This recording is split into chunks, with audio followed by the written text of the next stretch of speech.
जय श्री कृष्ण भक्तों, आपका स्वागत श्रीमद् भागवत गीता सार में। हम भक्तों 18वें अध्याय का पान कर रहे हैं। वसुदेवं सुतं देवं कंसचाणूरमर्दनं देवकी परमानंदं श्रीकृष्ण वंदे जगद्गुरु। श्रीकृष्ण शरणं गोपाल शरणं श्रीकृष्ण शरणं गोपाल शरणं मेरे पाके बिहारी नंदलाल शरणं मेरे बाके बिहारी नंदलाल शरणं श्री कृष्ण शरणं गोपाल शरणं श्री कृष्ण शरणं गोपाल शरणं मेरे बाके बिहारी नंदलाल शरणं मेरे बाके बिहारी नंदलाल शरणं श्री कृष्ण शरणं गोपाल शरणं श्री कृष्ण शरणं गोपाल शरणं मेरे बाके बिहारी नंदलाल शरणं मेरे बाके बिहारी नंदलाल शरणं श्री कृष्ण शरणं गोपाल शरणं श्री कृष्ण शरणं गोपाल शरणं मेरे बाके बिहारी नंदलाल शरणं मेरे बाके बिहारी नंदलाल शरणं। बोल भगवान श्री कृष्ण की जय, श्री नंद के लाला की जय, श्री देव की नंदन श्री कृष्ण की जय, श्री द्वारकाधीश भगवान श्री कृष्ण की जय। बोल देवादिदेव पूर्ण ब्रह्म भगवान श्री कृष्ण की सदा ही जय। जय श्री कृष्ण भक्तों, आपका स्वागत है भक्तों श्रीमद् भगवत गीता सार में। भक्तों, हमने श्रवण किया कि भगवान ने अब अर्जुन जी को कितना बड़े ज्ञान दिए, उनको आत्मज्ञान दिया, ज्ञान योग दिया, कर्म योग दिया, फिर उसकी डिटेल्स भी बताई। फिर बाद में उन्होंने सारे अहंकारों के बारे में बताया, गुणों के बारे में बताया कि मानव कैसे लिप्त रहता है इन गुणों के अंदर, कैसे इन अहंकारों में लिप्त रहता है और अपने कार्य मोक्ष को नहीं प्राप्त करता और ये समझता है कि मेरे से बड़ा भक्त कोई नहीं, मेरे से बड़ा ज्ञानवान कोई नहीं, रूपवान कोई नहीं, कुलवान कोई नहीं, मिथ्या विषयों में फंसा रहता है। भक्तों, भगवान ने दूसरे अध्याय में जब ये बताया कि किसी भी ये जितनी भी वस्तुएं हैं, जितने भी भोग हैं, सांसारिक भोग हैं, ये सब टेम्परेरी हैं और एक दूसरे की सत्ता से चल रहे हैं। इंद्रियां मन की सत्ता से चल रही है, मन आपकी आत्मा की सत्ता से चल रहा है और आत्मा उस परमात्मा की सत्ता से चल रहा है। तो भक्तों, हम सब एक दूसरे पे निर्भर हैं और अगर आप उस हिसाब से इस धरती को भी देखें और ये धरती के आप इसके धरती के अगर एनालाइज करेंगे तो क्या होगा, केमिकली एनालाइज करेंगे तो ये कणों से बनी हुई है। बहुत बारीक कण सब इकट्ठे हो गए और इतना बड़ा गोला बना हुआ है। इसको कहते हैं धूलि कण इकट्ठे हो गए। जैसे कई बार बड़े बड़े वो रेत में जब घूमते हैं, पत्थर घूमते हैं तो कई बार वो ग्रो कर जाते हैं। इस तरह से भक्तों ये अर्थ जो है, हमारा जो भूमि है, ये कणों की बनी हुई है और ये कण जो है एक दूसरे से एक शक्ति के कारण जुड़े हुए हैं। और ये अगर वो शक्ति ना हो, इसका जो कोर ऑफ द अर्थ में वो पावर ना हो, तो ये अर्थ समाप्त हो जाएगी। और ये कोर ऑफ द पावर जो है वो किस पे डिपेंडेंट है? उसकी सत्ता पे जो इसका स्वामी है, जिसने इसको पावर दे रखी है। जैसे हम एग्जांपल लेते हैं कि आलू जो होता है, अगर उसको खूब उबाला जाए तो पकता है, लेकिन उस एकदम उबले हुए आलू को आप हाथ नहीं लगा सकते। क्यों नहीं लगा सकते? क्योंकि वो बहुत गर्म होता है। आप मुंह में डालेंगे तो आपके मुंह में छाला पड़ जाएगा। और वही आलू अगर फ्रिज में रखा हो तो ठंडा होता है।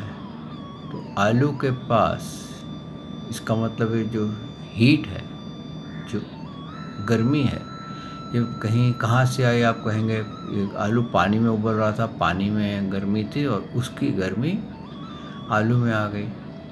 अब पानी में गर्मी कहाँ से आई? बर्तन में रखा हुआ था पानी, तो बर्तन की गर्मी पानी में आई। और बर्तन में गर्मी कहाँ से आई? अग्नि से आई। तो अग्नि जो है बेसिकली ओरिजिनल पावर है।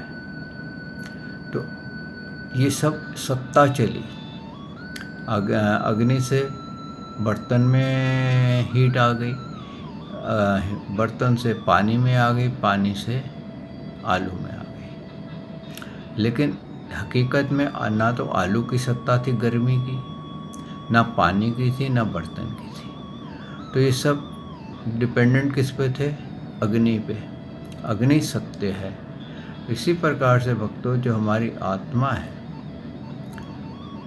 ये किस पे डिपेंडेंट है? किससे पावर ले रही है? भगवान श्री कृष्ण से। तो इसका मतलब सत्य कौन हुआ? श्री कृष्ण। बाकी हम सब मिथ्या हो जाते हैं। इसीलिए भगवान ने कहा है कि ये ईश्वर सत्य, जगत मिथ्या। तो ये मिथ्या होने के कारण हम इसको ना समझते हुए अहंकारों में पड़ जाते हैं। और वो अहंकार हमारे, जिसको बोलते हैं ना, अलग अलग तरीके के चक्र, जो हमारे 7 चक्र हैं, वो बंद हो जाते हैं और हम भूत भविष्य के चक्कर में पड़ जाते हैं। और कभी हम ऑपोजिट के बारे में पड़ जाते हैं, कभी हम परिवारवाद में इतना उलझ जाते हैं कि उसके आगे हमारे कुछ दिखता ही नहीं है। कभी हम अननोन फियर में इतना फंस जाते हैं कि हमारे को डर लगता है। और अननोन फियर का तो ये है कि हमारे को यकीन ही नहीं होता, हम सब पे डाउट करने लग जाते हैं। लेकिन जब हम ट्रेन में बैठते हैं तो हमारे को रेल का जो ड्राइवर है, वो जब रेल चला रहा है तो उसके ऊपर हमारे को डाउट नहीं होता है, हमें लगता है ये सही चला रहा है। तो इस तरह से बाकी कई जगह हमारे को फियर हो जाता है। और ऐसे ही भक्तों फिर काम क्रोध लोभ में हम फंस जाते हैं बुरी तरह से। बिना मतलब के ही मैं, मेरा, राग, द्वेष, निंदा, स्तुति में पड़े रहते हैं। फिर हम कई बार इस कॉम्प्लेक्स में पड़ जाते हैं कि अरे अगले, ये तो बहुत पैसे वाला है, मेरे पास तो नहीं है, ये तो बहुत बड़ा महंत है, इतना आगे पीछे घूम रहे हैं, तो मैं तो बहुत छोटा हूँ। उस टाइम पर वो सत्ता भूल जाता है कि इसमें भी वही आत्मा है, मुझ में भी वही आत्मा है, सिर्फ अंतर ज्ञान का है। ऐसे ही धनवान का होता है, ये बहुत पैसे वाला है, अरे अंतर क्या है? सिर्फ धन का। उसके पास क्वांटिटी ऑफ मनी ज़्यादा है, तेरे पास क्वांटिटी ऑफ मनी कम है। लेकिन अगर उसकी उंगली काटी जाए तो भी लाल खून निकलने वाला है, तेरी काटी जाए तो भी लाल निकलने वाला है, तो हरा खून तो आएगा ही नहीं। फिर हम वहमों में पड़ जाते हैं कि भाई ये बिल्ली रास्ता काट गई, किसने छींक मार दी, ये खाली घड़ा मिल गया, अनेकों वहम में पड़ जाते हैं। लेकिन भगवान ने ये कहा है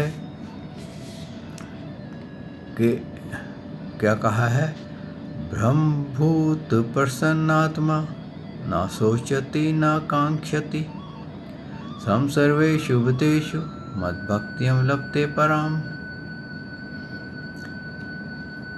सच्चिदानंद ब्रह्म में एक ही भाव से स्थित प्रसन्न मन वाला योगी ना तो किसी के लिए शोक करता है और ना किसी की आकांक्षा ही करता है। ऐसा समस्त प्राणियों में समभाव वाला योगी मेरी पराभक्ति को प्राप्त हो जाता है। यहाँ भगवान ने क्या कहा है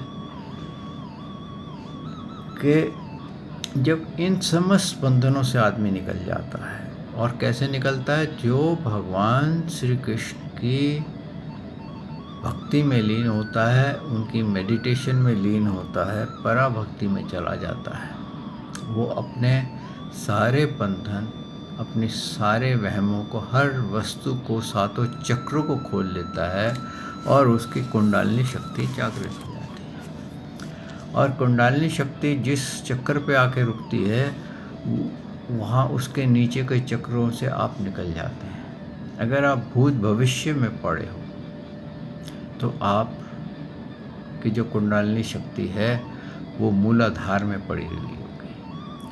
और अगर आप ऑपोजिट के बारे में चिंतित हो कि वो बहुत अच्छा है, वो बहुत अच्छी है, काश मेरी शादी इससे हो गई होती, और ऊपर से आप कुछ और हो, अंदर से आप किसी का चिंतन कर रहे हो, तो आप की जो कुंडलिनी शक्ति है वो कहाँ सा है, स्वादिष्टम, वो स्वादिष्टम चक्र में फंसी हुई है। अगर आप परिवारवाद में फंसे हुए हैं तो आपके नाभि चक्र में कुंडलिनी शक्ति फंसी हुई है। अगर आप हर जगह भयभीत हो रहे हैं तो आप समझ जाइए कि आपकी कुंडलिनी शक्ति हृदय चक्र में फंसी हुई है। और अगर आप के अंदर काम, क्रोध, लोभ, मोह, अहंकार, मत्सर, तृष्णाएं, मैं, मेरा, राग, द्वेष की बहुत ज़्यादा उत्पत्ति हो रही है तो वो आपके विशुद्धि चक्र में फंसी हुई है।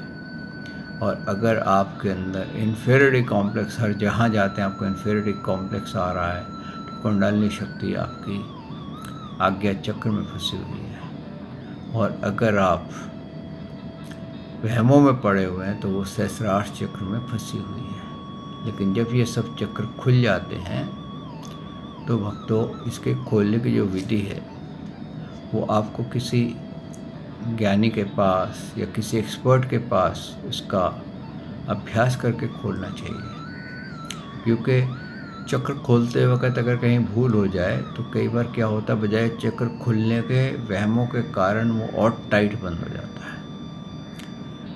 तो जब ये सब खुल जाते हैं तो भगवान ने क्या कहा है, भगवान ने कहा है कि उस समय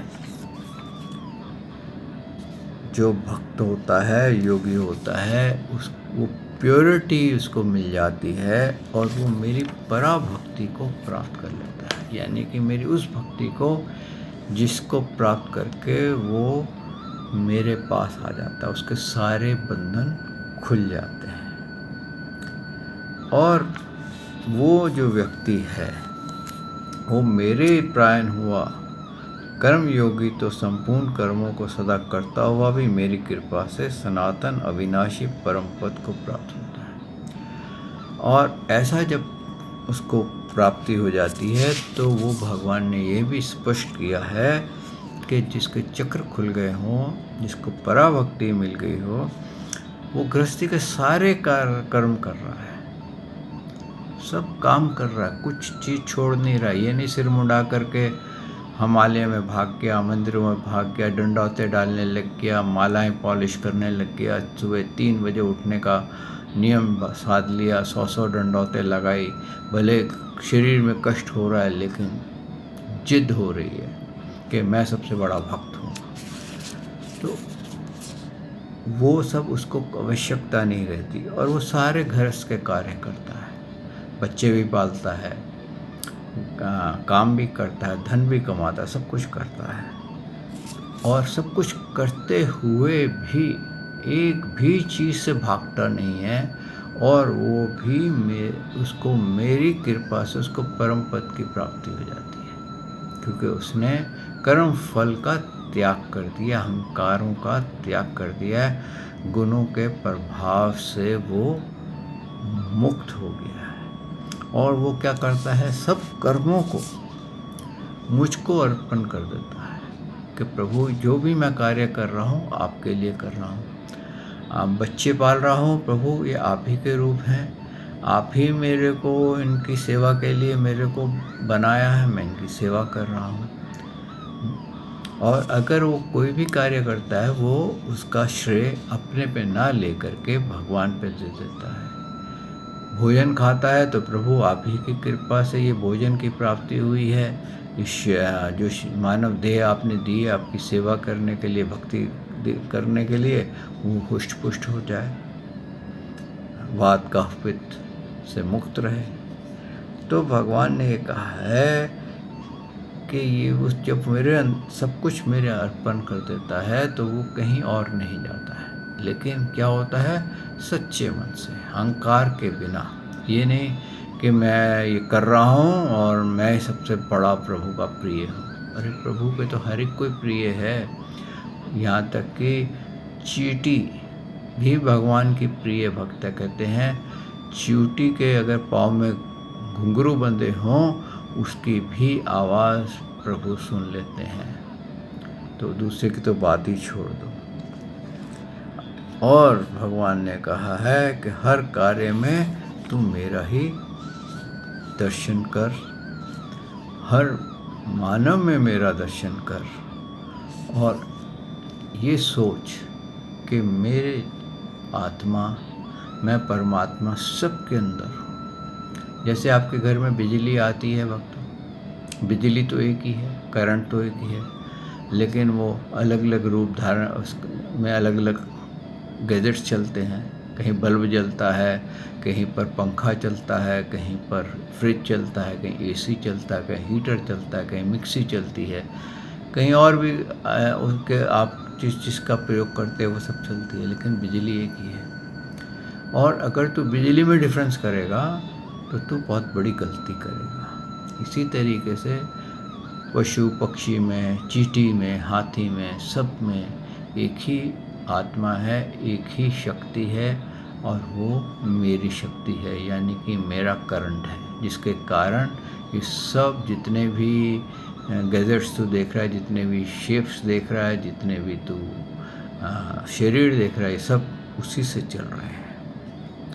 और अगर तू ये सोचता है कि मैं अहंकार का आश्रय लेकर के ये मान रहा हूँ कि मैं ये सब जो है मैं ही कर रहा हूँ, और तू ये भी सोचता है कि मैं ये कार्य नहीं करूँगा या ये कार्य करूँगा, तो भगवान ने यहाँ पर अर्जुन जी को यही कहा है कि जो तू अहंकार का आश्रय लेकर यह मान रहा है कि मैं युद्ध नहीं करूँगा, तेरा यह निश्चय मिथ्या है, क्योंकि तेरा स्वभाव तुझे ज़बरदस्ती युद्ध में लगा देगा।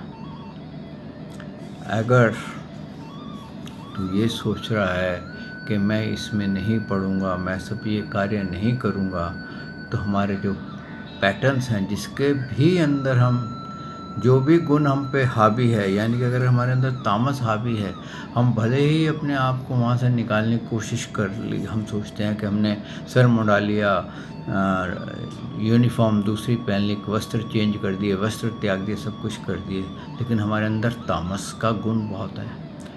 तो भले ही हम उसको ना माने, लेकिन हमारे को ज़बरदस्ती वो जो तामस गुण है ना, हमारे को कांड करा देगा, कुछ न कुछ गलत करा देगा। राजस है तो वो हमारे को लोभ में फंसा देगा, तो इसलिए हमारे को अपने गुणों को देखना है, हमारे को गुणों से बाहर निकलना है और ये देखना है कि हम किस गुण के अधीन कर्म कर रहे हैं। जब तक हम भक्तों अपने गुणों को नहीं पहचानेंगे तो हम जीवन मृत्यु के ये जो बंधन है इसको काट नहीं पाएंगे। इसलिए कहते हैं कि एनालाइज करो कि तुम किस गुण ने तुम्हें घेरा हुआ है।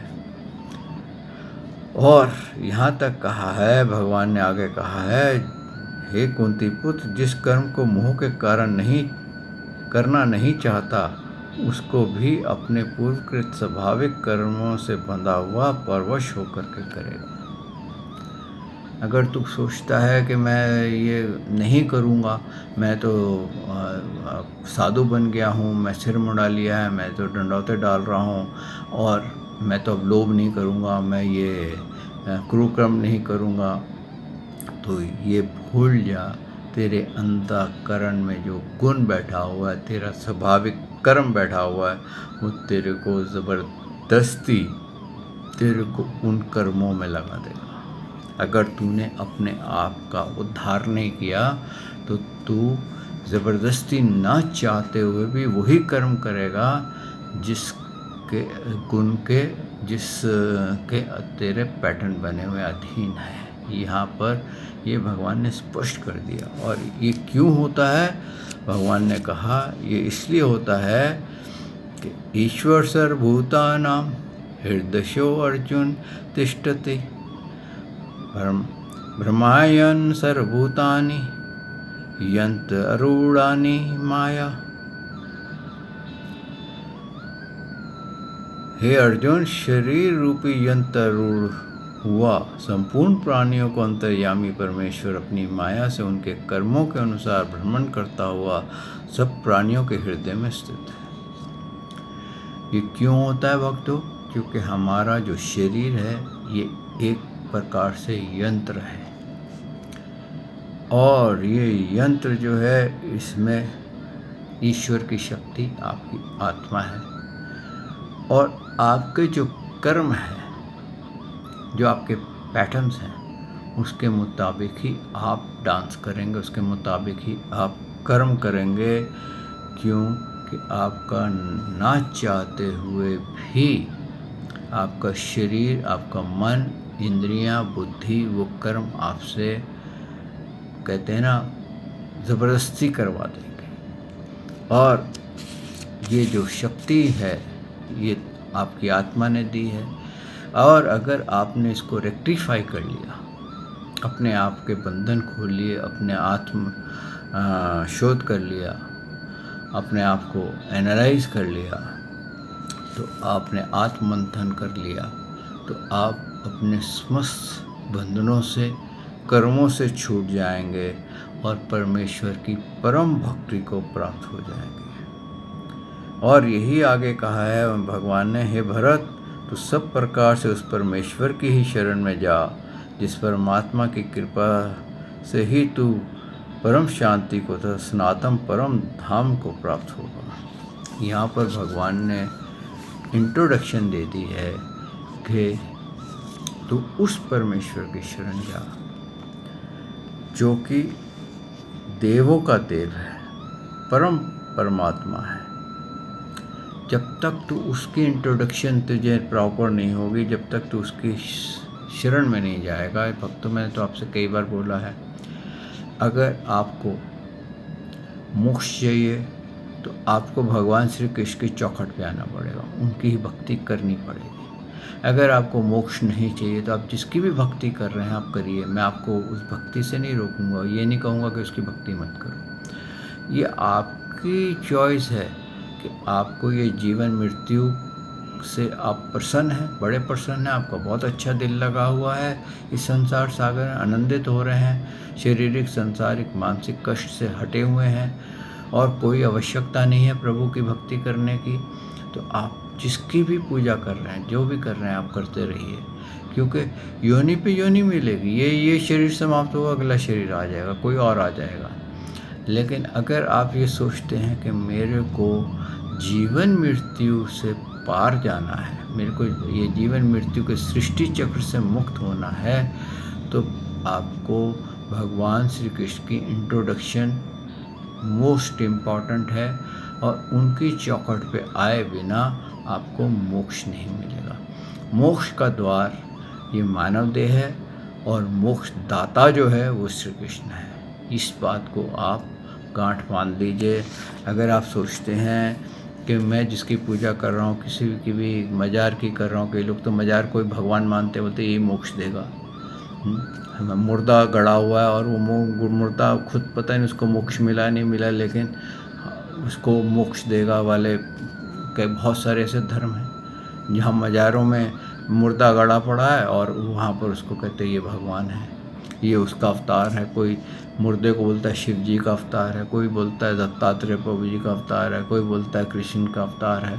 अब ऐसे भ्रमित होंगे अगर आप मलिन बुद्धि वाले हैं, यानी कि अल्प बुद्धि वाले हैं, तो आप उसको नहीं पा सकेंगे। लेकिन अगर आप कहते हैं ना ब्राह्मण वृत्ति और क्षत्रिय वृत्ति की बुद्धि रखते हैं, तो आप ये पकड़ लेंगे कि ये मज़ार है, ये देवी देवता है, इनकी क्या पावर्स हैं, क्या लिमिट्स हैं। आप वेदों से ज्ञानियों से इसको विवेक बुद्धि से इसका निर्णय कर लेंगे। तो भगवान ने ये कहा है कि तू निर्णय कर ले कि तू किसकी इंट्रोडक्शन चाहता है, किसकी पूजा करना चाहता है। जब तक तेरे पास ये पूरी इंट्रोडक्शन नहीं होगी तब तक तू भटकता रहेगा। और अब तेरे ऊपर है, तेरे को भटकना अच्छा लगता है। कई बच्चों को राइड्स इतनी अच्छी लगती हैं वो घर जाना ही नहीं चाहते, उनको मौका भी मिलता है लेकिन कहते हैं नहीं हम तो इसी में ही यहीं पर रहेंगे। तो अगर तेरे को राइड्स इतनी अच्छी हैं तो 84 लाख योनियों की राइड्स हैं, और एक दिन भी अगर एक योनि में रहेगा तो 23,000 वर्ष तेरे बीत जाएंगे, तुझे पता भी नहीं चलेगा। तो इस तरह से भक्तों, हम अगर अपने आप को इस जीवन मृत्यु से, ये जो आप ग्रंथ, ये जो श्रीमद् भगवत गीता श्रवण कर रहे हैं, ये मोक्ष की कुंजी है, यानी कि मोक्ष की चाबी है। जो इसको समझ गया और जिस व्यक्ति ने इस गीता को अपना लिया, वह व्यक्ति मोक्ष का अधिकारी हो जाता है। उसमें भगवान ने ये भी कहा है, अर्जुन जी को बताया है कि अगर अर्जुन जी का प्रश्न था कि अगर कोई भक्ति कर रहा है, पराभक्ति कर रहा है, लेकिन अचानक उसका माइंड चेंज हो जाता है, वो आपकी भक्ति छोड़ करके संसार की भक्ति में घुस जाता है। होता है ना कई बार कि आप भक्ति करते भगवान श्री कृष्ण के मंदिर जाते हैं तो कोई कहता है नहीं यहाँ से नहीं, वो जो मज़ार है ना, चल वहाँ चलते हैं, वहाँ पर बड़ा फल मिलता है। वहाँ जाना शुरू कर देते, ओह ये तो बहुत अच्छा है, बोलता है, बड़ा आनंद आता है। तो अगर कोई भटक जाए, कुछ हो जाए, तो उसकी स्थिति कौन सी है? तो भगवान ने ये कहा है कि उसकी जो भक्ति हो चुकी है ना, वो वेस्ट नहीं होती है। जो मेरे प्रति भक्ति करता है, जो मेरे से कुछ भी मेरे से प्रेम किया होता है, वो वेस्ट नहीं होती, वो जमा हो जाती है। उसी प्रकार से कि जैसे कि आप बैंक में आपका नाम लिखा जाए और आपके नाम पे कुछ धन रखा हो, तो भले ही आप उस अकाउंट को ना यूज़ करें, कुछ ना करें, लेकिन वो अकाउंट कभी डिलीट नहीं होता है, सन्ड्री अकाउंट में चला जाता है। तो इस प्रकार से जब वो नेक्स्ट उसमें दोबारा जाता है, वो अपना अकाउंट जो होता है उसको वहाँ से सन्ड्री अकाउंट से निकाल देते हैं और फिर उसको एक्टिव अकाउंट बना देते हैं। भगवान कहते हैं जब वो नेक्स्ट योनि में जाता है तो मैं उसकी भक्ति का अकाउंट फिर से एक्टिव कर देता हूँ, वो फिर मेरी भक्ति करता है। ऐसे करते करते वो इस परम भक्ति में आ जाता है, अपने सब बंधन खोल लेता है, अपने समस्त कुंडलिनी शक्ति को जागृत कर लेता है, सातों चक्र खोल लेता है, और मेरा साक्षात करते हुए जब वो शरीर त्यागता है, वो सीधा या तो मेरे धाम में आता है या मेरे शरीर में समा जाता है। तो भक्तों, आप इस पे शोध कीजिए, एनालाइज कीजिए, और इस पे ज़रा कहते हैं ध्यान दीजिए कि हमारे को क्या करना है मोक्ष लेना है या हमारे को जीवन मृत्यु का आनंद लेना है। इसी के साथ भक्तों, आज मैं वाणी को यहाँ विश्राम देता हूँ। कल प्रभु ने चाहा तो मैं आपकी सेवा में फिर हाजिर होऊंगा।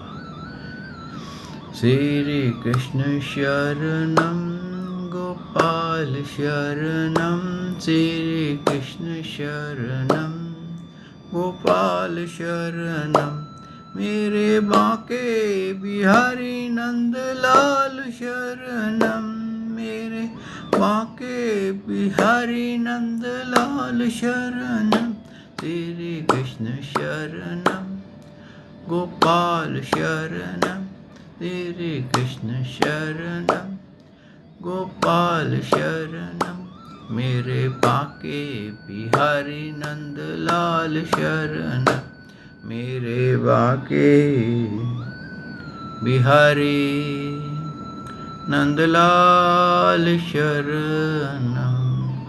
बोल भगवान श्री कृष्ण की जय, श्री नंद के लाला की जय, श्री देव की नंदन श्री कृष्ण की जय, श्री द्वारकाधीश भगवान श्री कृष्ण की जय, बोल देवाधिदेव पूर्ण ब्रह्म भगवान श्री कृष्ण की सदा ही जय। जय श्री कृष्ण भक्तों।